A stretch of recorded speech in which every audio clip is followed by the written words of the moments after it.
దేవుడు ఈ నూతన సంవత్సరాన్ని దయగురితంగా బిడ్డకి ఇచ్చినందుకు దేవునికి వందనాలు తెలియజేస్తున్నాను. సరే, ఈ సమయంలో కొలస్సీలకు రాసినటువంటి పత్రిక, అపోస్తులైన పౌలు కొలస్సీలకు రాసినటువంటి పత్రిక మొదటి అధ్యాయం 9వ వచనం నుండి 12వ వచనాల్లో ఉన్న వాక్య భాగంను మనం ధ్యానం చేసుకుందాం. కొలస్సీలకు రాసినటువంటి పత్రిక మొదటి అధ్యాయం 9 నుండి 12 వచనాలు కలిసి ఉన్నాయి. మనం కలిసి చదువుకోవడానికి ప్రయత్నం చేద్దాం. అందుచేత ఈ సంగతులు వినిన నాట నుండి మేము మీ నిమిత్తము ప్రార్థన చేయటం మానక, మీరు సంపూర్ణ జ్ఞానమును ఆత్మ సంబంధమైన వివేకము గలవారును ఆయన చిత్తమును పూర్ణంగా గ్రహించిన వారునై ప్రతి సత్కార్యములో సఫలులవచ్చు, దేవుని విషయమైన జ్ఞానమందు అభివృద్ధి పొందుచు అన్ని విషయములో ప్రభువును సంతోషపెట్టినట్లు ఆయనకు తగినట్లుగా నడుచుకొనవలనని ఆనందంతో కూడిన పూర్ణమైన ఓర్పును దీర్ఘశాంతమును కనపరిచినట్లు ఆయన మహిమాశక్తిని బట్టి సంపూర్ణ బలముతో బలపరచబడవలననియు తేజోవాసులైన పరిశుద్ధుల స్వాస్థ్యములో పాలివారమగుటకు మనలను పాత్రులుగా చేసిన తండ్రికి మీరు కృతజ్ఞతాస్తుతులు చెల్లించవలనని దేవుని బ్రతిమాలుచున్నాను. దేవుడు తన పరిశుద్ధ మాటలు దీవించునుగాక. ప్రియమైనటువంటి సహోదరి సహోదరులారా, కూడి వచ్చిన మీ అందరికీ నా హృదయపూర్వక వందనాలు. మనము ప్రతిదినము ఈ కొలస్సీ పత్రికను మనం ధ్యానం చేస్తున్నాం. ఈ కొలస్సీ పత్రికలో ఉన్నటువంటి అనేక విషయాల్ని పౌలు మరి కొలస్సీ సంఘానికి రాస్తూ ఆ సంఘానికి ఏమేమి కావాలో, ఆ సంఘము ఏమేమి విషయాలు పొందుకోవాలనో దానికోసము ఆయన ప్రార్థన చేస్తున్నట్లుగా మనం చూసాం. రెండు దినం కూడా ఈ విషయాన్ని మనం జ్ఞాపకం చేసుకున్నాం. ప్రతి లోకములో ఉన్నటువంటి ప్రతి మానవుడు పరిశుద్ధుడు అవ్వాలి. ఇది మొదటి అనుభవము. ప్రతి వ్యక్తి ఏం కావాలా?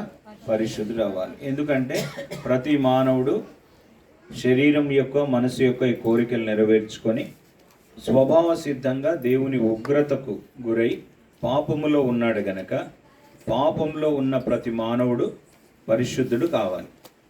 పరిశుద్ధుడైతే దేవునితో సంబంధం ఏర్పడుతుంది. పరిశుద్ధుడైతే దేవుని వైపు చూడడానికి వీలవుతుంది.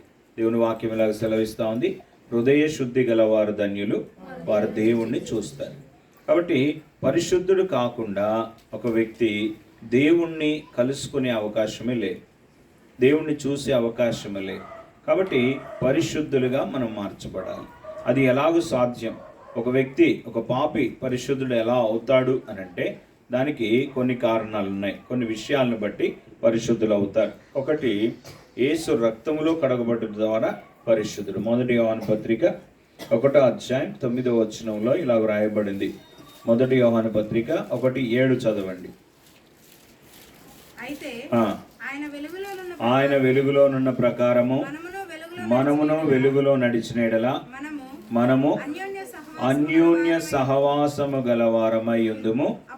అప్పుడు ఆయన కుమారుడైన యేసుక్రీస్తు రక్తము ప్రతి పాపము నుండి మనలను పవిత్రులుగా చేయును. చూసారా? మొదటి విషయం, మనని పాపము నుండి పరిశుద్ధులుగా చేసేది ఏంటంటే యేసుక్రీస్తు రక్తం. యేసుక్రీస్తు రక్తములోనికి వచ్చిన వారు పరిశుద్ధులుగా చేయబడతారు. రెండవదిగా మనని పరిశుద్ధపరిచేది ఏంటంటే దేవుని వాక్యము మనని పరిశుద్ధపరుస్తుంది. ఏంటిదన్నా? దేవుని వాక్యం మనని పరిశుద్ధపరుస్తుంది. కాబట్టి ఎవరైతే యేసుక్రీస్తునందు విశ్వాసం ఉంచిన ప్రతి ఒక్కరు బైబిల్ చదవమని చెప్తాం. ఎందుకు బైబిల్ చదవాలి? ఎందుకు బైబిల్ని ధ్యానించాలి? బైబిల్లో ఉన్నటువంటి విషయాలను మనం జీవితాల్లోనికి వాటిని ఆపాదించుకోవాలి, వాటిని అనుసరించి నడుచుకోవాలంటే ఆ వాక్యము, దేవుని వాక్యము మనిషిని పవిత్రపరుస్తుంది గనక, పరిశుద్ధులుగా చేస్తుంది గనక మనము దేవుని వాక్యాన్ని చదవాలి. మూడవదిగా మనని పరిశుద్ధపరిచే మూడవ విషయం ఏంటంటే పరిశుద్ధాత్మ ద్వారా మనము పరిశుద్ధపరచబడతాం. పరిశుద్ధాత్మ ద్వారా మనం ఏం చేయబడతాం? పరిశుద్ధపరచబడతాం. కాబట్టి మూడవదిగా పరిశుద్ధాత్మ మనని పరిశుద్ధులుగా చేస్తుంది. మొదటిగా పరిశుద్ధులుగా చేసేది క్రీస్తు రక్తం. యేసు క్రీస్తు రక్తం మనని పరిశుద్ధులుగా చేస్తుంది. రెండవదిగా దేవుని వాక్యము మనని పరిశుద్ధులుగా చేస్తుంది. మూడవదిగా పరిశుద్ధాత్మ మనని పరిశుద్ధులుగా చేస్తుంది. కాబట్టి ఇలా మనం పరిశుద్ధులం అవ్వుట అనేటువంటిది ముఖ్యమైనటువంటి విషయం.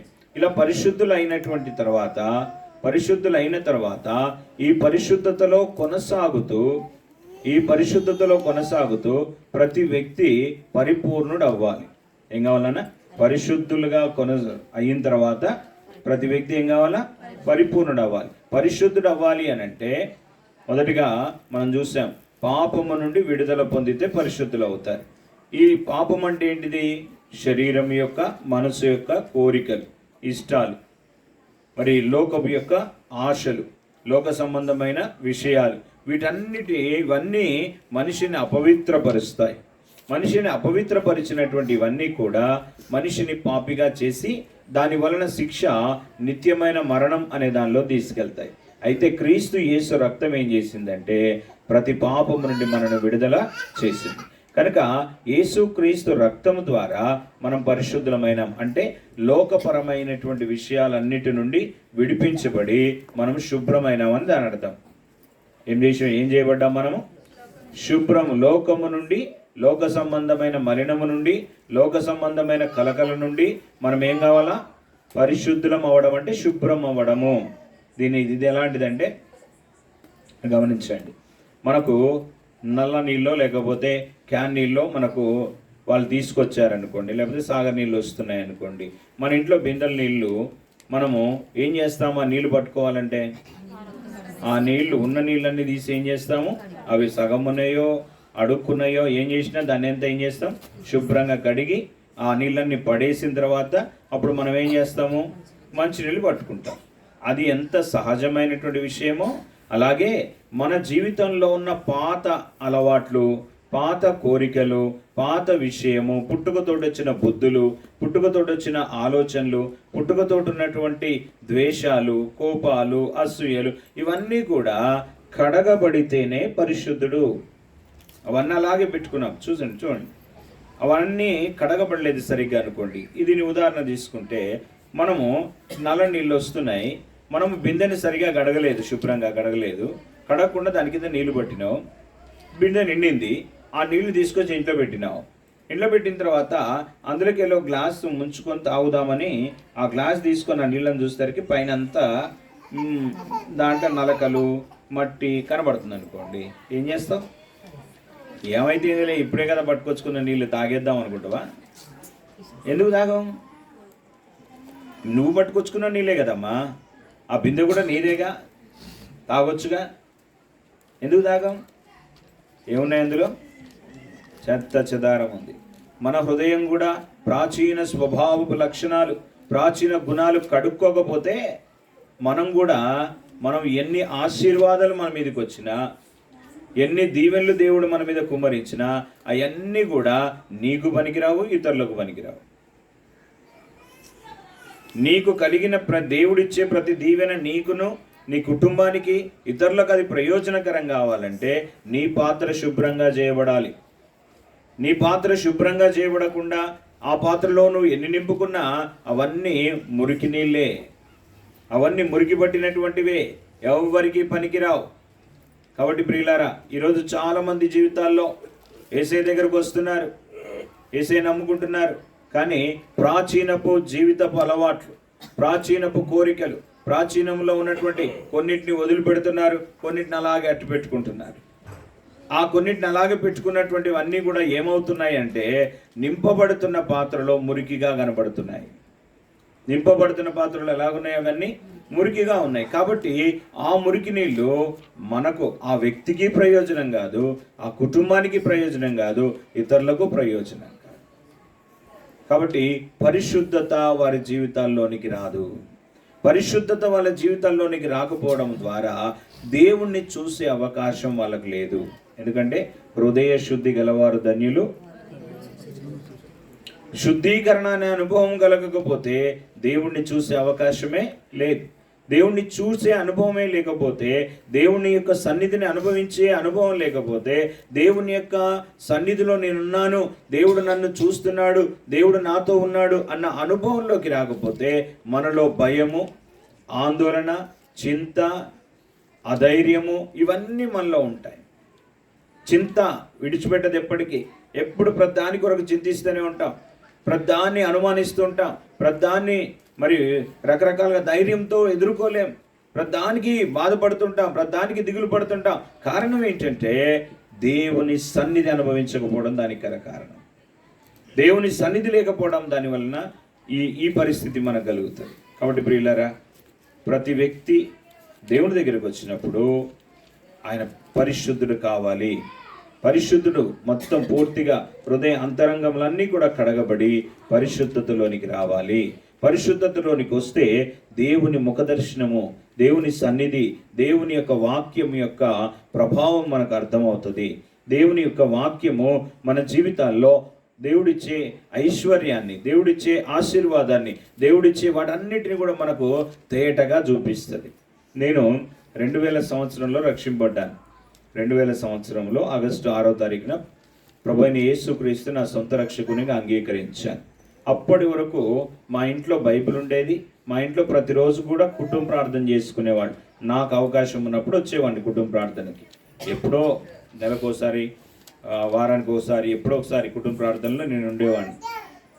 అయినా మా అమ్మగారు మాత్రం ఆ పెద్ద బైబిల్ తీసుకొని దాంట్లో ఉన్న వాక్యాలు తీసి చదివి, పాట పాడి, చదివి, ప్రార్థన చేసి ఆ వాక్యాలు మాతో కూడా చదివిపించేది. ఎందుకంటే మేము కూడా చదువుకున్నాం కదా, కాబట్టి ఈ వాక్యం చదువు నువ్వు, ఈ కీర్తన చదువు నువ్వు, ఇది సామెత చదువు అని చదివిపించేది. అలా చదివేవాళ్ళం, వాక్యం చదువుతుండేవాళ్ళం. సంవత్సరానికి 2 సార్లు మందిరానికి పోయేటోడిని. సంవత్సరానికి 2 సార్లు, ఒకటి క్రిస్మస్కు, ఒకటి న్యూ ఇయర్కి. ఒకటి క్రిస్మస్కు, న్యూ ఇయర్కి. ఇంకేమైనా గుర్తుంటే ఈస్టర్ కూడా పోయేటప్పుడు. ఇది నా 25 సంవత్సరాలు నా జీవితంలో జరిగింది. 25 సంవత్సరాలు నా జీవితంలో జరిగింది. ఆయన మందిరం, నేను బైబిల్ చదివినప్పుడు కానీ చర్చికి వెళ్ళి ఆ వెనకాల కూర్చొని ఆయన వాక్యం చెప్తుంటే వినేవాడిని, కానీ ఏ ముక్క అర్థం కాకపోయేది. అసలు ఆయన ఏం చెప్తున్నాడు, ఎవరికి చెప్తున్నాడు, ఏం చేస్తున్నాడు, అది ఏంటిది, ఒక్క ముక్క లోపలికి వెళ్ళేది కాదు, అసలు అర్థం కాకపోయేది. 25 ఏళ్ళు అలాగే జరిగింది నా జీవితంలో. ఎప్పుడైతే నా పాపములను ప్రభు పాదాల దగ్గర ఒప్పుకొని ఆయన రక్తములో కడుక్కున్న తర్వాత, నా జీవితాన్ని శుభ్రం చేసుకున్న తర్వాత, ఆ రోజు నుండి వాక్యం చదవడం మొదలు పెడితే ఎంత తేటగా అర్థమైందంటే, ఇదేనా అసలు ఇంతకుముందు నా చేతిలో ఉన్న బైబిల్ ఇదేనా, ఇంతకుముందు చదివిన బైబిల్ ఇదేనా, ఇప్పుడు ఏదైనా కొత్త బైబిల్ చదువుతున్నానా అనిపించింది. ఎందుకు అనిపించింది అలాగంటే, నా బ్రతుకు మారింది గనక వాక్యము నాకు అర్థమైంది, వాక్యము నా కళ్ళకు అది తేటగా కనబడుతుంది. కాబట్టి ప్రియులారా, ఎవరైతే పాపముల నుండి విడుదల పొంది పరిశుద్ధులవుతారో వారికే వాక్యం అర్థమవుతుంది. ఆ వాక్యములో ఉన్నటువంటి ఐశ్వర్యం అర్థమవుతుంది, ఆ వాక్యములో ఉన్నటువంటి శక్తి అర్థమవుతుంది, ఆ వాక్యములో ఉన్నటువంటి ప్రభావం అర్థమవుతుంది. నామకార్థంగా ఏదో పోయాములే గుడికి, తీసుకున్నాములే బాప్తీసం, వెళ్తున్నాములే గుడికి అన్న దూరంలో వెళ్ళే వారికి వాక్యం ఎప్పటికీ అర్థం కాదు. ఏమన్నా విశ్వాసం అంటే మొండి విశ్వాసం అనమాట. గుడ్డిగా ఆ దేవుడు చేస్తాడు అనుకుంటూ వెళ్ళిపోవడమే. వాక్యపు యొక్క శక్తి రాదు, వాక్యం యొక్క ప్రభావం రాదు, పరిశుద్ధాత్మ నడిపింపును చూడలేరు, దేవుని యొక్క సన్నిధిని అనుభవించే అనుభవాలు ఉండవు. ఆ కారణం చేత ఏమవుతుందంటే, చిన్న శ్రమ రాగానే, చిన్న ఇబ్బంది రాగానే ఏం చేస్తారంటే వారు దేవుని మీద అలిగేవారుగా, దేవుని మీద దూరం అయిపోయేవారుగా, దేవునితోటి సంబంధం దిగొట్టుకునేవారుగా మిగిలిపోతుంది. ఎందుకంటే వారికి దేవుణ్ణి ముఖాదర్శనం చేసుకున్న అనుభవం లేదు, దేవునితో అన్యోన్యమైనటువంటి సత్సంబంధం లేదు, దేవుని వాక్యములో ఉన్నటువంటి శక్తిని అనుభవించిన అనుభూతి లేదు, వారి జీవితంలో పరిశుద్ధాత్మ నడిపింపుకు అప్పగించుకున్నటువంటిది లేదు. కాబట్టి వారి జీవితాల్లో దేవుని సన్నిధిని వారు చూడలేరు గనక త్వరగా ఆ శ్రమ కలగగానే తొలగిపోతున్నారు, శ్రమ కలగగానే వాళ్ళు విడిచిపెట్టిపోతున్నారు, ఇబ్బంది కలగగానే విడిచిపోతున్నారు. ఒకవేళ నచ్చలేదనుకో విడిచిపెట్టిపోతున్నారు. నచ్చినంత వరకే దేవుడని, నచ్చకపోతే లేదు. ఎందుకు అలాగ జరుగుతుందంటే, దేవునితోటి, దేవుని వాక్యంతో మంచి సంబంధము లేకపోవడాన్ని బట్టి ఇది జరిగింది. పరిశుద్ధులైన ప్రతి ఒక్కరు యేసు రక్తంతో కడగబడిన వారు, వాక్యము చేత పరిశుద్ధపరచబడ్డవారు, పరిశుద్ధాత్మ ద్వారా పరిశుద్ధపరచబడిన అనుభవం కలిగినటువంటి వారు దేవుని వాక్యం కొరకై ఆశగా ఎదురు చూస్తారు. దేవుని వాక్యమును ఎలా చూస్తారంటే, ఒక చంటి పిల్ల అది పుట్టిన తర్వాత కేకలేస్తుంటుంది, ఏడుస్తూ ఉంటుంది. ఎందుకోసం తెలుసా? పాలు కావాలని. ఎందుకు? దానికి ఆకలి తీర్చుకోవడానికి పాలు కావాలి. అలాగే ఆ పరిశుద్ధపరచబడినటువంటి ఒక విశ్వాసి తను కేకలేస్తుంటాడు. దేనికోసం తెలుసా? నాకు వాక్యము కావాలి, పాల వంటి వాక్యం కావాలి, నాకు వాక్యం కావాలి. ఏ రోజు వాక్యాన్ని పోగొట్టుకోవడానికి ఇష్టపడరు, ఏ రోజు వాక్యము నుండి దూరంగా ఉండాలని ఇష్టపడరు. ప్రతిరోజు వాక్యాన్ని తాగాల, నేను వాక్యాన్ని తాగాల, ఈ వాక్యం అనే పాలను తాగాల, నేను బలం పొందుకోవాలా, నేను ఎదగాల అని చంటి పిల్లలాగా వాక్యం కొరకై ఆతురతపడతారు. వాక్యం కొరకైన ఆశలాగుంటుంది. చంటి పిల్లలాగా వాక్యాన్ని బాగా తీసుకునేవారుగా ఉంటారు. పరిశుద్ధపరచబడిన వారి లక్షణం అది. పరిశుద్ధపరచబడ్డ వారి లక్షణం అది. వాక్యమును బాగా తీసుకుంటారు. నేను రోజుకు 15 నుండి 20 అధ్యాయాలు చదివేవాడిని రక్షింపబడిన. 15 నుండి 20 అధ్యాయాలు. అందుకే దాదాపు ఒక 15 సార్లు బైబిల్ పూర్తి చేయగలిగాను. బైబిల్ని ఒక 15 సార్లు చదవగలిగాను. ఇంకా కంటిన్యూ చదువుతూనే ఉన్నాను. ఇప్పటికీ ఎన్నోసార్లు చదివాను. ఇంకా లెక్కేసి కూడా మానేశాను. రికార్డ్ ఎందుకులే. చదవడం అనేది, వాక్యం చదవడం అనేది, నేను రక్షింపబడ్డాను గనక, నేను జీవించాను గనక, ప్రభువైన యేసుక్రీస్తులో నేను తిరిగి జన్మించాను గనక నాకు ఆకలి ఉంది.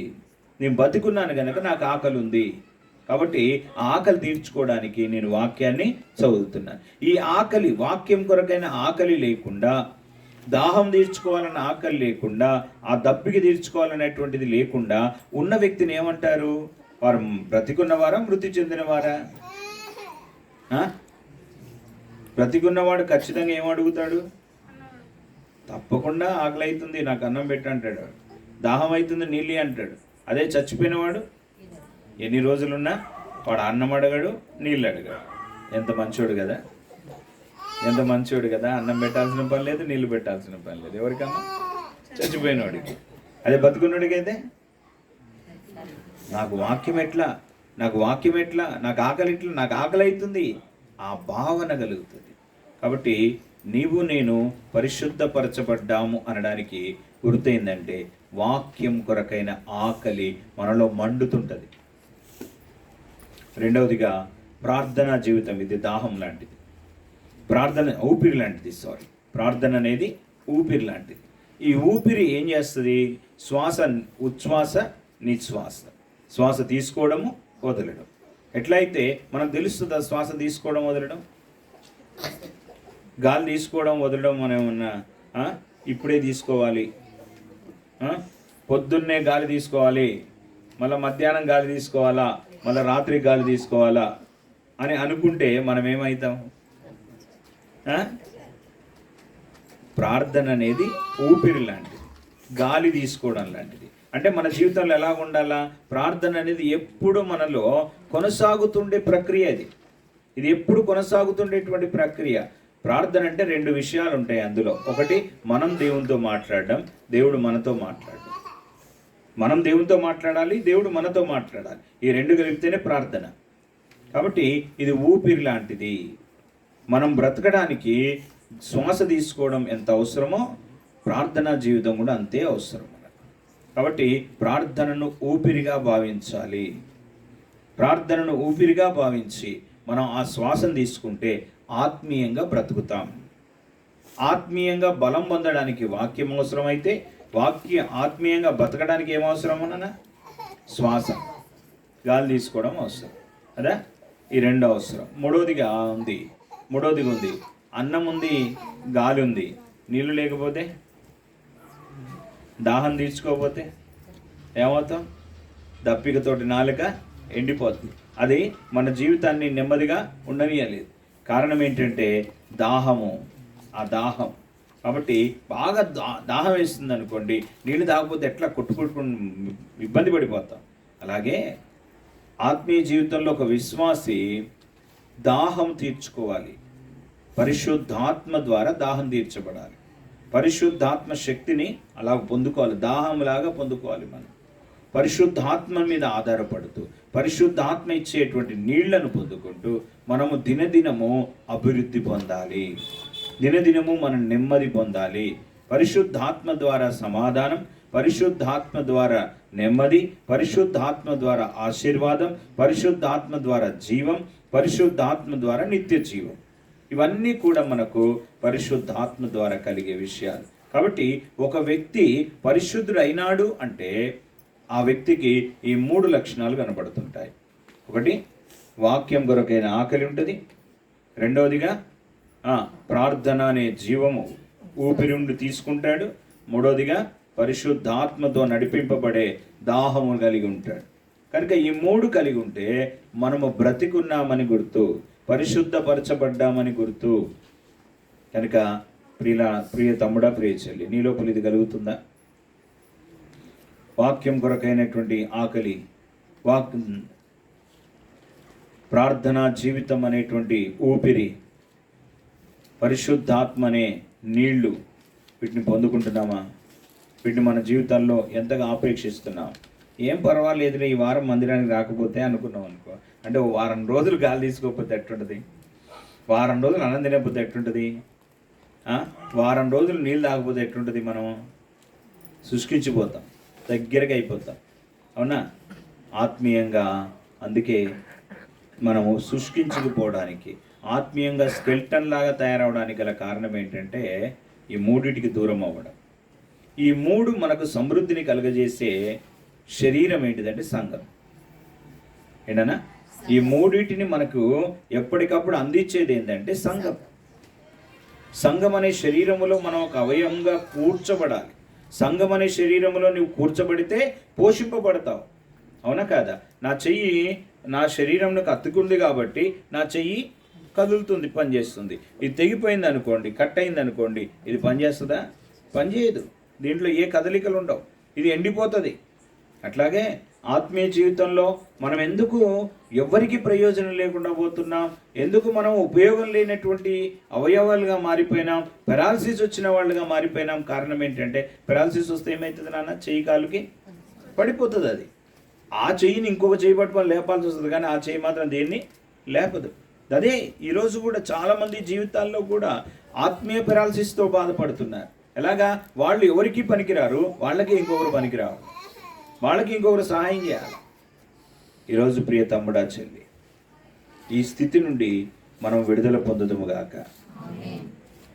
మనము జీవించిన వారముగా, పరిశుద్ధపరచబడ్డ వారంగా ఉన్నప్పుడు ఈ 3 లక్షణాలు, ఒకటి ఆకలి, ఊపిరి, దాహం, ఈ 3 లక్షణాలు కలిగి సంఘం అనే శరీరంలో కూర్చబడి కొనసాగుతున్నప్పుడు పరిశుద్ధతలోనికి నడుస్తాం. ఎక్కడికి నడుస్తాం నాన్న? పరిశుద్ధతలోనికి రావాలి. ఎందుకంటే కొలస్సీలకు రాసినటువంటి పత్రిక 1:28 ఏమని రాయబడింది? ప్రతి మనుష్యుని క్రీస్తునందు సంపూర్ణునిగా చేసి ఆయన ఎదుట. ప్రియతమ్ముడా, యేసు ప్రభువుని నమ్ముకున్నది ఈ లోకాని కోసం కాదు, ఈ లోక అక్కరతలు తీర్చబడతాయని కాదు, ఈ లోకములో గొప్పవాళ్ళం అవుతామని కాదు, ఈ లోకంలో ఆస్తిపరులం అవుతామని కాదు, ఈ లోకంలో మరి గొప్ప బిల్డింగులు కట్టుకుంటామని కాదు, ఈ లోకంలో గొప్ప ధనవంతులం అవుతామని కాదు, ఈ లోకంలో బంగారం అంతా దిగేసుకునే వాళ్ళంగా మారిపోతాం, యేసు ప్రభువుని నమ్ముకుంటే ఏ రోగం రాదు, ఏ ఇబ్బంది రాదని చెబితే అబద్ధం. అది యేసుక్రీస్తునందు విశ్వాసం ఉంచిన మొదటి కారణం ఏంటంటే ఈ లోకంలో శాంతి కలిగి ఉండడం. మొదటిది ఏం కలిగి ఉండాలా? అందుకు మనం యేసు ప్రభువుని నమ్ముకున్నాం. రెండవది, ఈ లోకాన్ని విడిచిన తర్వాత నిత్య జీవం. ఏముండాలి నాన్న? యేసు ప్రభువుని నమ్ముకున్న ముఖ్య కారణం ఏంటంటే ఈ లోకాన్ని విడిచిన తర్వాత మనకు యుగ యుగాలు ఉండేటువంటి శాశ్వత జీవం. అక్కడ ఆయన మన కొరకు ఇల్లు కడుతున్నాడు. ఆయన అన్నాడు, యోహాను సువార్త 14 ఆయన చెప్తూ ఏమన్నాడు? మీ హృదయములను కలవరపడనీయకుడి, దేవుని యందు విశ్వాసం ఉంచి ఉన్నారు, నా యందును విశ్వాసం ఉంచుడి.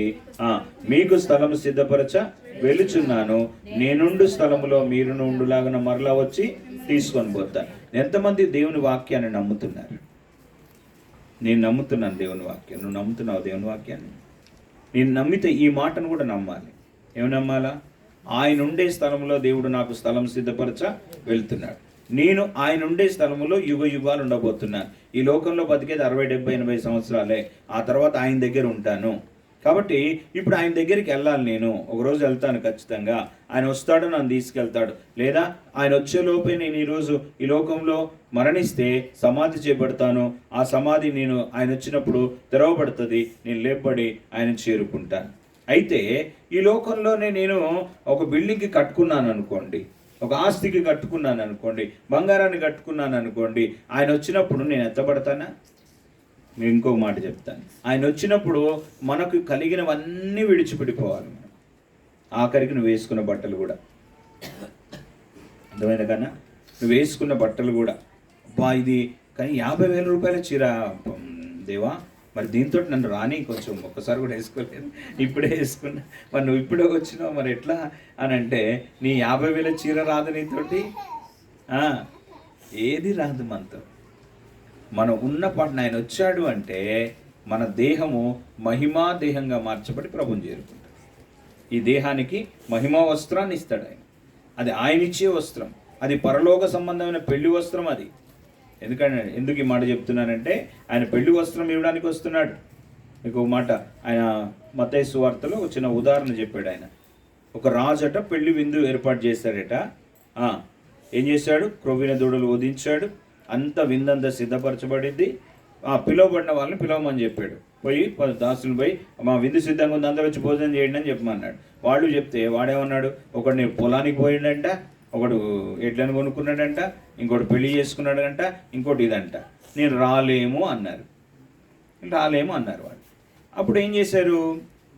మీరు రాజవీధిలోకి వెళ్ళి ఎవరు కనపడితే వాళ్ళకి చెప్పండి, విందు రెడీగా ఉంది, రమ్మనండి. ఇప్పుడు వాళ్ళు వెళ్ళారు, రాజవీధులు చెప్పేశారు. రాజవీధులు చెప్తే అందరూ వచ్చి విందుశాలలో కూర్చున్నారు. విందుశాలలో కూర్చున్న వాళ్ళని చూడడానికి రాజు వచ్చాడు. అక్కడికి రాజు వచ్చి అందరినీ చూశాడు. అందరూ పెళ్లి వస్త్రాన్ని ధరించుకొని ఉన్నారట. ఒకడు మాత్రం ఆ వస్త్రం లేకుండా ఉన్నాడు. దగ్గరకు వచ్చి అడిగాడు, స్నేహితుడా, నీ పెళ్లి వస్త్రం ఎక్కడా? నీ పెళ్లి వస్త్రం లేకుండా ఎలాగొచ్చావు ఇక్కడికి అని అక్కడ ఆయన ప్రశ్న. అప్పుడు చెప్పింది ఏం చేయడం, వాడు మౌని అయి ఉండెను అని రాయబడింది. ఆ తర్వాత ఏం చేశారు? వీడిని కాళ్ళు చేతులు కట్టి వెలుపటి చీకటిలో బంధించండి అని అక్కడ ఆజ్ఞాపించాడు. అంటే ఆయన ఎందుకు వస్తున్నాడో తెలుసా? ఆ పెళ్లి విందులో నీకు పెళ్లి వస్త్రం వేయడానికి వస్తున్నాడు. ఈ వస్త్రం కాదు, మనం వేసుకునే ఈ వస్త్రాలు కాదు, మనం వేసుకునే బంగారం కాదు, మనం వేసుకునే ఇంకోటి కాదు, ఇవన్నీ ఇక్కడే విడవబడతాయి. దేవుడిచ్చే ఆ పెళ్లి వస్త్రం ధరించుకొని ఆ పెళ్లి విందు, 7 ఏళ్ల పెళ్లి విందుకు వెళ్తాం. ఆమేన్. అది గొప్పది. ఆ శ్రేష్టమైన అనుభవం పరిశుద్ధులైన వారికి, పరిపూర్ణత సాధించిన వారికి దేవుడు ఇవ్వబోతున్నాడు. పరిశుద్ధులైన వారికి పరిశుద్ధతలో నుండి ఎక్కడికి వెళ్ళాలా? పరిపూర్ణులవ్వాలి. వారికి దేవుడు ఈ పెళ్లి విందుని ఇవ్వబోతున్నాడు. కాబట్టి ఆ పెళ్లి విందులో పాల్గొనాలని ఆశ ఉందా? అయితే పరిశుద్ధతలోనికి రా. పరిశుద్ధులుగా వచ్చిన తర్వాత ఇంకా ఆగిపోద్దు అక్కడికి. అయిపోయింది, చాలే, నేను బైబిల్ చదువుకుంటున్నా, నేను ప్రార్థన చేసుకుంటున్నా, నేను పరిశుద్ధాత్మతో నడిపింపబడుతున్నా, మందిరానికి వెళ్తున్నా, చాలే అన్న భావనతో ఉండొద్దు. అది పరిశుద్ధులకు మాత్రమే, పరిశుద్ధులకు రావడానికి మాత్రమే అది ఉపయోగం. ఆ తర్వాత పరిశుద్ధులు అయిపోయిన తర్వాత ఇప్పుడు ఏం కావాలా? పరిపూర్ణులు అవ్వాలి. ఆ పరిపూర్ణతకు కొలసీ సంఘానికి ఎన్ని విషయాలు, పరిపూర్ణతకు సంబంధించిన విషయాలు చెప్పాడంటే, పరిపూర్ణత సాధించడానికి ఆ 9వ వచనం నుండి 12 వచనాల వరకున్న 10 విషయాలు ఉన్నాయి అక్కడ. ఒక వ్యక్తి పరిశుద్ధతలో నుండి పరిపూర్ణతకు రావాలంటే ఆ 10 విషయాలు ఆ వ్యక్తి జీవితంలో జరగాలి. ఆ వ్యక్తి దానికోసం పోరాడాలి, దానికోసం సంపాదించుకోవాలి. అది వారి బాధ్యత. నేను అంకుల్ వాక్యం చెప్తూ ఆదివారం నాడు ఈ మాట చెప్పాడు. నిన్ను రక్షణలోకి నడిపించడానికి సేవకుడు వాక్యం చెప్తాడు, నిన్ను ఆత్మీయంగా ఎదగడానికి దైవజనులు వాక్యం చెప్తారు. కానీ ఆ తర్వాత ఎదగాల్సి, అదంతా పునాదే. ఇల్లు కట్టుకోవాల్సింది ఎవరు కట్టుకోవాలి? ఇల్లు సేవకుడు కట్టాడంట. ఎవరు కట్టుకోవాలి ఇల్లు? నీకు నువ్వే కట్టుకోవాలి ఇల్లు. దేంతో కట్టుకుంటావో అది నీ ఇష్టం. కర్రతో కట్టుకుంటావా, గడ్డేసి కట్టుకుంటావా, కొయ్యకాలేసి కట్టుకుంటావా, బంగారంతో కట్టుకుంటావా, ఎండితో కట్టుకుంటావా, వెలగర రాళ్లతో కట్టుకుంటావా, నీళ్ళు ఎలాగుందో నువ్వే కట్టుకోవాలి దాన్ని. ఆయన ప్రత్యక్షమైనప్పుడు, ఆయన మహిమలో ప్రత్యక్షమవుతాడు. ఆ మహిమలో ప్రత్యక్షమైనప్పుడు ఆయన దేవి దివ్యమానమైనటువంటి వెలుగులో ఆయన కనబడతాడు. ఆ వెలుగు, ఆ వేడి, ఆ యొక్క కాంతి ఏం చేస్తుందో తెలుసా? మనని కాలుస్తుంది. మనం వింటున్నారా? ఎవరిని కాలుస్తుంది? మనని కాలుస్తుంది. ఆ కాల్చినప్పుడు నువ్వు కట్టుకున్న ఇల్లు కట్టెతో కడితే ఏమైంది? గడ్డితో కడితే ఏమైంది? కొయ్యకాలతో కడితే ఏమైంది? కాలిపోద్ది. దేని నిలబడుద్ది? బంగారము, వెండి, వెలగర రాళ్లతో నీ ఇంటిని కట్టుకుంటే, నీ జీవితాన్ని కట్టుకుంటే అది నిలబడుతుంది. అది నిలబడుతుంది. అది దేవుని ఎదుట నిలబడుతుంది. నిత్యత్వానికి నిన్ను నడిపిస్తుంది. కాబట్టి ఆ వెలగల రాళ్ళతో కట్టుకునేది, ఆ యొక్క బంగారంతో కట్టుకునేది, వెండితో కట్టుకునేది ఎలా అంటే ఈ 10 విషయాలను సంపాదించుకోవడం ద్వారా, ఈ 10 విషయాలను కలిగి కొనసాగడం ద్వారా ఆ వెలగల రాళ్ళతో కట్టుకుంటాం. బంగారంతో దీనికి పుట్టినే ఇప్పుడు నేను చెప్తున్నాయి. ఈ 10 విషయాలు ఉన్నాయి కదా, మనం ధ్యానం చేస్తున్నాం కదమ్మా. ఈ 10 విషయాలు ఉట్టిగా రావు. అవి కాగితాలతో కడితే కట్టబడదు. అది గడ్డితో కట్టుకుంటే కట్టబడదు. అది కర్రలతో కట్టుకుంటే కట్టబడదు. అది వెలగల రాళ్లతోటి, బంగారము, వెండి లాంటి విలువైన వాటిని దాని కొరకు సమర్పిస్తే తప్ప, విలువైనటువంటి వాటిని దాని కొరకు వెచ్చిస్తే తప్ప ఇవి మనం జీవితంలోనికి రావు. కాబట్టి దీనికి విలువను వెచ్చించాలి. చాలామంది అనుకునేది ఏంటంటే యేసయ్యని నమ్ముకుంటే అంతా ఫ్రీ. అదొక దుర్మార్గపు ఆలోచన ఉంది కొంతమందికి. ఏమనుకుంటారంటే యేసయ్యని నమ్ముకుంటే బైబిల్ ఫ్రీగా ఇయ్యరా, పాటల బుక్ ఫ్రీగా ఇయ్యరా, క్యాలెండర్ ఫ్రీగా ఇయ్యరా అంటే యేసయ్యని నమ్ముకోగానే అన్ని ఫ్రీ అన్నమాట. నీకు ఆల్ ఫ్రీ. ఆయన ఇచ్చిన ఫ్రీ ఏంటో తెలుసా? రక్షణ. తన ప్రాణాన్ని నీకు ఉచితంగా ఇచ్చాడు. ఆ ఉచితంగా రక్షణ ఇవ్వడానికి ఆయన ప్రాణం పెట్టాడు. ఉచితంగా ఏమి రాలే. అది నీకు మాట చెప్తాను. ఈ డైరీ నీకు ఎవరైనా ఫ్రీగా ఇచ్చారనుకో, ఆయనకు ఫ్రీగా వస్తుందా? దానికి ఆయన డబ్బులు కట్టి నీకు ఇచ్చాడు. అది ఎప్పుడైనా గుర్తెరిగేవా? నాకు ఫ్రీగా వచ్చింది కదా అని చూస్తున్నావు. ఇది లోకపు బుద్ధి. నాకు వస్తే చాలు, ఎవడెటన్నా చావని, ఎవడి సొమ్ము పోతే ఏంది, నా సొమ్ము నా ఇంట్లోకి వస్తే చాలు అనే దుర్మార్గపు బుద్ధి అనమాట అది కదా. ఇప్పుడు నీకు డైరీ నేను గిఫ్ట్ ఇవ్వాలంటే దీనికి 130 రూపాయలు కట్టాలి. ఎవరు కట్టాలా? నేను కట్టి నీకు ఇవ్వాలి. నీకు ఫ్రీగానే వచ్చింది, కానీ నేనేం చేశాను? దానికి 100 వెల చెల్లించాను. ప్రభువైన యేసుక్రీస్తు వారు కూడా రక్షణ నీకు ఉచితంగా ఇచ్చాడు, కానీ దానికి వెల ఎంత తెలుసా? ఆయన ప్రాణమంతా. ఏం ఆడ పట్టుకోబెట్టుకోకూడదా? ఏమ్మా ఆడ పడుకోబెట్టచ్చు కదా. వాడు ఏమో లేస్తాడా? పడుకోబెట్టి కూర్చో. వాక్యం వినకుండా పోతున్నావు, కూర్చో, దగ్గర కూర్చో. ఏం కాదు, కూర్చోవాలమ్మా, దగ్గర కూర్చోవాలి, ఏం కాదు, కూర్చో. నీ జీవితం బంగారము, వెండి, వెలగల రాళ్లతో కట్టుకోవాలి. అందుకు ఈ 10 విషయాలు అంత విలువైనవి. దానికి అంత విలువ చెల్లిస్తే తప్ప రాదు. మొదటి విషయం ఏంటిది? మొదటి విషయం ఏం చూసాము నిన్నటి దినం? సంపూర్ణ జ్ఞానమును, ఆత్మ సంబంధమైన వివేకం. సంపూర్ణ జ్ఞానము, ఆత్మ సంబంధమైన వివేకం అనేటువంటివి ఉట్టిగే రావు, ఫ్రీగా రావు. దానికోసం వెల చెల్లిస్తే వస్తాయి. ఆ సంపూర్ణ జ్ఞానం దేవుని దగ్గర నుండి పొందాలంటే దానికి నువ్వు సమయం కేటాయించాలి. దానికి నీ విలువైనటువంటి వాటిని కేటాయించాలి. అప్పుడే దేవుని గురించిన సంపూర్ణ జ్ఞానం మనకు వస్తుంది. వివేచన కొరకై మనవి చేయాలి అని రాయబడింది సామెతలు 2లో. నువ్వు వివేచనకై మొరపెట్టాలి, మనవి చేయాలని రాయబడింది. నువ్వు మొరపెట్టి మనవి చేస్తే ఆ వివేచన మనకు వస్తుంది. దానికోసం పే కాస్ట్. నువ్వు తప్పకుండా వెల చెల్లించాలి. వెల చెల్లించకపోతే అది మన దగ్గరికి రాదు. నీకు దేవుని గురించిన సంపూర్ణ జ్ఞానం కావాలన్నా వెల చెల్లించాలా, వివేచన కలగాలన్నా వెల చెల్లించాలి. పౌలు ఏమని ప్రార్థన చేస్తున్నాడంటే, ప్రభువా వీళ్ళందరికీ ఇవి కావాలి. ఎవరికి? కొలస్సీ సంఘానికి కావాలి. అంటే కొలస్సీ సంఘంలో ఉన్న వాళ్ళకొక్కరికే కాదు, ప్రతి సంఘములో ఉన్న వాళ్ళందరికీ ఇవి కావాలి. కాబట్టి ఈరోజు షిలోహు సంఘంలో ఉన్న మనందరికీ ఇవి కావాలి. కాబట్టి దీని కొరకు వెల చెల్లించడానికి సిద్ధపడు. వాటిని ఎలా నేర్పిస్తాడు అనేటువంటి విషయాలు దేవుని దగ్గరకు వచ్చి నేర్చుకుంటుంటూ వస్తాయి నాన్న. మనం ఎంతగా నేర్చుకుంటే వస్తాయి. దేవుని వాక్యాన్ని మనం త్రోసేస్తే రాదు. దేవుని వాక్యాన్ని తీసుకుంటే వస్తుంది, నేర్చుకుంటే వస్తుంది, దాని గురించిన అవగాహన చేసుకుంటే వస్తుంది, దాని కొరకైన ఆశ ఉంటే వస్తుంది. ఈ ఆశ, అవగాహన నీ జీవితంలోకి రావాలంటే దేవుని వాక్యాన్ని, దేవుణ్ణి ప్రేమించాలి. ప్రేమిస్తే ఆయన మాట వింటాం. అంతే కదమ్మా? అంతే కదా నాన్న? నువ్వు నన్ను ప్రేమిస్తే అంకుల్ ఏం చెప్తే వింటాడు. నా మీద నీకు కోపం ఉందనుకో, నేను ఏదైనా చెప్పాను అనుకో, అబ్బా నువ్వు చెప్తే నేను ఎందుకు ఇంత ఎందుకు వింటలేడు? ప్రేమ లేదు కాబట్టి. అది ప్రేమిస్తే ఏం చేస్తాడు? వింటాడు. దేవుణ్ణి ప్రేమిస్తే దేవుని మాట వింటాడు. అర్థమైంది కదా? కాబట్టి మనము దేవుని దగ్గర నేర్చుకోవాలి అంటే ఆయనను ప్రేమించే గుణం మనకు ఉండాలి. ఏ గుణం ఉండాలి?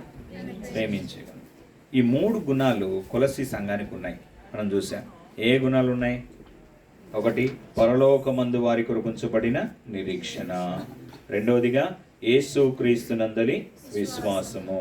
3వదిగా పరిశుద్ధులందరి ఎడల ప్రేమ. ఎవరి పట్ల ఉంది ప్రేమ? దేవుణ్ణి ప్రేమిస్తున్నామని ఎలా చెప్తామంటే నీ తోటి వారిని ప్రేమించడం ద్వారా నీ ప్రేమ దేవుని పట్ల ఉంది అని చెప్పేది గుర్తు అనమాట. అది వాక్యంలో మాట చెప్పినాడు. కనబడే నీ సహోదరునే ప్రేమించినప్పుడు కనబడని నీ దేవుణ్ణి ప్రేమిస్తావు నువ్వు. అబద్ధం కాదు అది. కనబడే సహోదరుడికి నీ ప్రేమను తెలియజేయలేకపోయినావు, అట్లీస్ట్ విష్ చేయలేకపోయినావు, ప్రైజ్ తెలడం చెప్పలేకపోయినావు, ఆ వ్యక్తికి ఉన్నటువంటి చిన్న అవసరతను తీర్చలేకపోయినావు. దేవుణ్ణి మాత్రం నేను భలే ప్రేమిస్తున్నానని చెప్తే అబద్ధం కాదు. కాబట్టి పరిశుద్ధులందరి పట్ల ప్రేమ కొలస్సీ సంఘం కలిగింది కనుక వాటికి తర్వాత విషయాలు చెప్పాడు. ఆ 3 పొంది వాళ్ళు పరిశుద్ధులైనారు. ఆ తర్వాత పరిపూర్ణతకు సంబంధించిన విషయాలు చెప్పండి. కాబట్టి సంపూర్ణ జ్ఞానం గురించి 2 మాటలు చెప్పి నేను ఈరోజు ముగిస్తాను. జ్ఞానం అనగానే ఆ సంపూర్ణత ఎలా వస్తుంది ఆ జ్ఞానంలో? నిన్న కూడా చాలా విషయాలు మనం మాట్లాడుకున్నాం సంపూర్ణ జ్ఞాన విషయంలో. ఈరోజు ఒక 2 విషయాలు సంపూర్ణత గురించి మీకు జ్ఞాపకం చేసి ముగిస్తాను. 1, ఈ సంపూర్ణమైనటువంటి జ్ఞానము అనేటువంటిది మనకు ఎలా కలుగుతుంది అనే దాని గురించి ఆలోచిస్తే, మనకు దేని మీదైతే అవగాహన ఉంటుందో దాన్ని మనం మన జీవితాల్లోకి ఇంప్లిమెంట్ చేస్తాం. అవునా? అంతే కదా? నీకు అర్థమైంది చేస్తావు, అర్థం కాని చేయలేముగా. అంతే కదమ్మా? నీకు ఏది అర్థమవుతుందో దాన్ని చేస్తావు, అర్థం కాని చేయలేము. కాబట్టి దేవుడు కూడా మన ఏమంటున్నాడంటే, మనని నీకు అర్థం కానివన్నీ చెయ్యమని దేవుడు ఏమంటలేడు, అర్థమైంది చెయ్యి అంటున్నాడు. ఓకేనా? ఇది అర్థమైందా మీకు? నీకు దేవుని గురించి ఏం అర్థమైంది, దేవుని గురించి నీకు ఏం అర్థమైంది దాన్ని చెయ్యి. దేవుని గురించి అర్థమైంది చెయ్యి. అక్కడ 2వ మాట్లాడదు. ఇది మొదటి యోహాను పత్రికలో ఉన్నటువంటి విషయం చెప్తున్నాను నేను. 2వ అధ్యాయం 13-14 వచనాల్లో ఉన్న విషయం చెప్తున్నా. తర్వాత 3వ అధ్యాయం 14-15 వచనాలు దాంట్లో ఆ రెండింటికి కంపారిజన్ చేసి చెప్తున్నా. వినండి, మీరేం తీయొద్దు కానీ వినండి జాగ్రత్త, ఎందుకంటే నా టైం తక్కువ. వినండి. దాంట్లో ఏముంటుందంటే, 1, మనము క్రీస్తు యేసును పోలి నడుచుకున్న బద్ధులమై ఉన్నామని ఉంది. యేసు క్రీస్తుని పోలి నడుచుకోవాలి. 2వది ఏమంటాడంటే, ఆయన ప్రత్యక్షత అనుగ్రహించిన కొలది మనం నడుచుకుంటామని రాయబడింది. వింటున్నారా? ఈ మాట 2 అర్థం చేసుకో. 2 వ్యతిరేకమైనటువంటి విషయాలు ఇవి. 1 క్రీస్తు యేసుని పోలి నడుచుకోండి, అదే సంపూర్ణత. 2వది ఏమంటున్నాడు, ఆయన మనకిచ్చే ప్రత్యక్షత కొలది మనం దాన్ని నడుచుకుంటాం అని రాయబడింది. అంటే ఏమైంది? దేవుడు మనకు ప్రత్యక్షత అనుగ్రహిస్తే మనం సంపూర్ణత్వంలోనికి వస్తాం. మన సొంత ప్రయత్నం ద్వారా రాలేము. మనకు అవగాహన అయిన విషయాల్లో మనము సంపూర్ణత్వంలోనికి అడుగుపెడుతుంటే, ఒకదాన్ని అడుగుపెట్టిన తర్వాత దేవుడు ఇంకోటి నేర్పిస్తాడు. అంతే కదా నాన్న లెక్చరర్ గారు? అంతే కదా? ఏ పెట్టించినావు పిల్లలకు, నేర్చుకుంటే బి పెట్టిస్తారు, బి నేర్చుకుంటే సి పెట్టిస్తే డి, తర్వాత ఇవన్నీ ఏబిసిడి A to Z నేర్చుకున్నాడు. తర్వాత ఏం వేస్తారు? వర్డ్స్ పెట్టిస్తారు. ఏ ఫర్ యాపిల్ వచ్చిందనుకో, APPLE యాపిల్ వచ్చిందనుకో, అప్పుడు B ఫర్ బాయ్ లేకపోతే బాల్ పెట్టిస్తారు. ఇది నేర్చుకోకుండా యాపిల్ స్పెల్లింగే రాదు నాకు జీవితాంతం అంటే నీకు బాల్ ఎందుకు నేర్పియాలరా? చెప్పండి. యాపిల్ స్పెల్లింగే రాదు నీకు, నీకు బాయ్ ఎట్ట నేర్పియాలి నేను? దేవుడు ఇదే ప్రశ్న అడుగుతాడు. నువ్వు నేర్చుకోలేదు, నేను నేర్పించడానికి ప్రయత్నం చేస్తున్నావు, నువ్వేం చేస్తున్నావు? ఎగ్గొడుతున్నావు దాన్ని. దేనికోసం? ఏముందిలే, ఇది నేర్చుకోకపోతే ఇది నేర్చుకోకపోతే తినవా, ఇది నేర్చుకోకపోతే మాకు రాదా, ఇది నేర్చుకోకపోతే మేము బతకమా అన్నట్టుగా దేవుని వాక్యాన్ని నేర్చుకోకుండా ఏదో విని వదిలిపెట్టి ఎంత బలహీనం అయిపోతున్నామంటే, ఇప్పుడు దేవుడు ఇంకోటి నేర్పించాలనుకున్నాడు, ఏదో నేర్పించాలను, కానీ నువ్వు మొదటిది నేర్చుకొని రాలా. ఏబిసిడీలో రానోనికి ఏపీఎల్ని యాపిల్ రాయంటే ఏమంటాడు? ఈ ఎట్టుంటుంది, పి ఎట్టుంటుంది? పి అంటే ఇట్లా గీత గీసి దానికి ఇట్లా గుడి పెట్టారు, కిందన పైన. ఇంకొక పి అంటే దానికి కింద పెట్టాలా పైన పెట్టాలా? ఎల్ అంటే ఎట్టుంటుంది? ఒక గీత గీరా అంటే అడ్డంగా గీయాలా నిలువ గీయాలా? ఎందుకు ఈ ప్రశ్నలు వస్తున్నాయి మనకి అంటే, వాడికి అక్షరాలు రావు కాబట్టి, అక్షరాలు గుర్తుపట్టడం రాదు, అక్షరాలు రావు కాబట్టి, ఆత్మీయ జీవితంలో అక్షరాలు రావు కాబట్టి ప్రతిదీ చెప్పాల్సి వస్తుంది. ప్రతి చిన్నది, ఇది చేయొద్దు, ఇది ఇట్లా నడుచుకోవద్దు, ఇది ఇట్లా మాట్లాడొద్దు, ఇది మన విశ్వాసాలకు తగదు, అన్ని విషయాలు చెప్పాల్సి వస్తుంది. అన్ని విషయాలు ఈరోజు అక్షరాలు నేర్చుకునేటువంటి కామన్ అక్షరాలు నేర్చుకునే విషయంలో బలహీనలైపోతున్నారు. అందుకే మన జీవితాల్లో సంపూర్ణత్వంలోనికి రాలేకపోతున్నారు. సంపూర్ణత్వం అంటే ఒకటి, యేసు క్రీస్తువులే నడుచుకోవడం. ఈ సంపూర్ణత్వంలోనికి మనం వెళ్ళాలి అంటే యేసు క్రీస్తు ప్రత్యక్షతను ఆపేక్షించడం. ఇవాళ నాకు ఆ సంపూర్ణత కావాలని ఆశ నీకు ఉండాలా? నేర్చుకోవాలని ఆశ ఉంటే నీకేం చేస్తాడు టీచర్? ఏం చేస్తాడు లెక్చరర్? నేర్పిస్తాం, అంతే కదా. నాకేం చెప్పక సార్, నా విషయంలో నువ్వు పట్టించుకోక సార్, నేను వస్తా పోతా అంతే, నన్నేమనొద్దు, నన్నేం అడగదు అన్నావు అనుకో, వాడిని నువ్వేం చేస్తావు? అరే అట్ట కాదురా, రేపు ఎగ్జామ్స్ ఉంటాయిరా, పాస్ కావాలరా, నువ్వు కొంచెం నేర్చుకోరా అని బతులాడుతూ చెప్తావు. నాకు చెప్పకు నువ్వు, నేను వస్తా పోతా అంతే అన్నాడు అనుకో, ఏమంటాడు? నీ ఇష్టం భయ్య అంటారు, వదిలేస్తాడు అంతే. వాడు వస్తాడు పోతాడు అంతే, వస్తేని పోతిని ఓ రామశిలక. ఈరోజు చాలామంది విశ్వాసులు అట్టే ఉన్నారు. నేర్చుకోండి అంటే మాకు చెప్పొద్దు, నువ్వు మా ఇష్టం వచ్చినప్పుడు వస్తాం, మాకు కష్టమైతే రాం, నాకు ఇష్టమైతే వస్తాం, మా ఇష్టం వచ్చినంతసేపు ఉంటాం, మాకు ఇష్టం వచ్చినప్పుడు వెళ్ళిపోతాం. ఇదే ఒక స్కూల్లో కనుక అయితే ఏం చేస్తారమ్మా టీచర్ అమ్మా, ప్రిన్సిపల్ మేడం? ముందు వేస్తారు రెండు, అట్లా కూడా వినకపోతే ఏం చేస్తారు? టీసీ ఇచ్చి ఇంటికి అంటారు. ఏసై కూడా టీసీ ఇచ్చి పంపిస్తే ఏంది మన పరిస్థితి? నీ ఇష్టం వచ్చినప్పుడు మందిరానికి వస్తున్నావు, ఇష్టం వచ్చినప్పుడు పోతున్నావు, ఏం నేర్చుకోవట్లేదు. ఏమన్నా నేర్చుకున్నావు పోయిన ఆదివారం చెప్పింది? ఏమన్నా తెలిసిందా నీకు? ఏమన్నా లోపలికి పోయిందా? టీసీ ఇవ్వాలి మీకు అందరికీ. ఇస్తే ఏమవుతుంది? వేరే స్కూల్లో జాయిన్ అవుతాం. ఓ స్కూల్ తక్కువనా ఎదరా రాజుగా? స్కూల్ తక్కువనా? ఓ మస్తుకున్నాయి మల్లెపల్లిలో, ఏ స్కూల్ కంటే ఆ స్కూల్కి పోతాం. బిడ్డ, నీ ఆత్మకు లెక్క చెప్పే సేవకుడి దగ్గర ఉండాలి. నువ్వు ఉట్టుట్టిగా పైన నీ మీద నువ్వు ఇచ్చేటువంటిది దాన్ని తినే సేవకుడు కాదు నీకు కావాలా. నీ ఆత్మకు లెక్క చెప్పేవాడు కావాలా. అది సేవకుని బాధ్యత. ఆ సంఘంలో ఉండాలా, అది ముఖ్యమైనది. కాబట్టి ప్రీతమ్ముడా, ప్రీచెల్లి, ఎందుకు చెప్తున్నానంటే బతిమాలుతున్నాను, నేర్చుకోండి, పరిపూర్ణులు అవ్వండి, ఆయన రాకడలో ఎత్తబడండి. ఈ కోడికల కారణం అదే. ఎందుకు ఈ కోడికలు మనం చేసుకుంటున్నాం? ఎందుకు ఇంత కష్టపడి ప్రతిరోజు సాయంకాలం కూడుకొని చేస్తున్నాం అంటే మనం పరిపూర్ణతలోనికి రావడానికి, మనం సంపూర్ణులు అవ్వడానికి. ఒకరోజు ఆయన వచ్చినప్పుడు ఆ సంపూర్ణమైనటువంటి దర్శనాన్ని చూడడానికి, ఆయన చేత సంపూర్ణ ఆశీర్వాదము పొందడానికి. ఆయన ఎందుకు వస్తున్నాడు తెలుసా? నీకు నాకు బహుమతి ఇవ్వడానికి వస్తున్నాడు, నిన్ను నన్ను తన ఇంటికి చేర్చుకోవడానికి వస్తున్నాడు. ఈ గొప్ప ఆధిక్యత ఉంది కాబట్టి సంపూర్ణం అవ్వడం కొరకై మనం ఏం చేయాలి? సంపూర్ణమవడానికి ఎలా చేయాలా? సాగిపోవాలి. దేవుని వాక్యం ద్వారా, పరిశుద్ధాత్మ ద్వారా, ప్రార్థన జీవితం ద్వారా, సంఘ సహవాసములో దినదినము అంటుకట్టబడి వర్ధిల్లుతూ ఆయన దగ్గర నేర్చుకుంటూ ఆయన ఇచ్చే ప్రత్యక్షత కొలది మనం పొందుకుంటూ ముందుకు వెళ్ళాలి. దానికోసం వెల చెల్లించాలి. ఏం చేయాలన్నా? You have to pay cost. నీవు వెల చెల్లించకుండా అది నీ దగ్గరికి రాదు. పెన్ను ఉంది, ఈ పెన్ను నాకు జేబులో ఊరికే వచ్చిందా? అమ్మా, కొనుక్కుంటే వచ్చింది. దీనికి ఎంతో 10 రూపాయలను పెట్టాలిగా, అవునా కదా? ఓవేళ అన్న నువ్వునిచ్చిందే నీకు పెన్ను అని అనొచ్చు, నాకు ఫ్రీగా రావచ్చు, కానీ నువ్వైతే కొన్నావుగా, అంటే ఎవరో ఒకరు దానికి పే చేశారుగా.